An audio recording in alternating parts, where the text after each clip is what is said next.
देखियो अब भव काल के बनाबो हो, देखियो अब भव काल के बनाबो हो। हई गोली के आवाज बताबो हो कि हमार बेरादरी आबो हो। हई गोली के आवाज बताबो हो कि हमार बेरादरी आबो हो। कौन हो रे की माहौल गड़बड़ाबो हो, कौन हो रे की माहौल गड़बड़ाबो हो। हई गोली के आवाज बताबो हो कि हमार बेरादरी आबो हो। हई गोली के आवाज बताबो हो कि हमार बेरादरी आबो हो।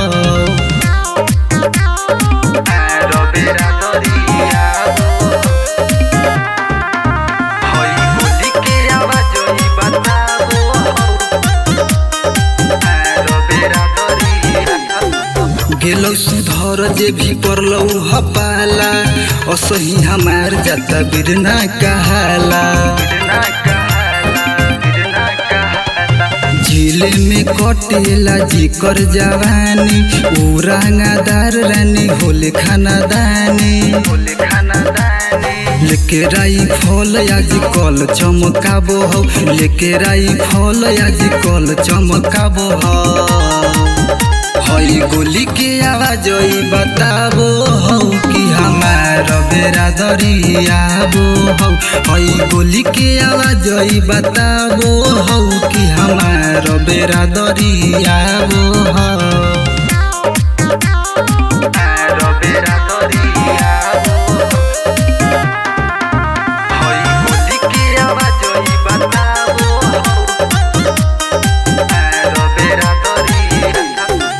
करे गलत जे हिसाब कर होला, अपना के कितनो हो खेला बम बोला।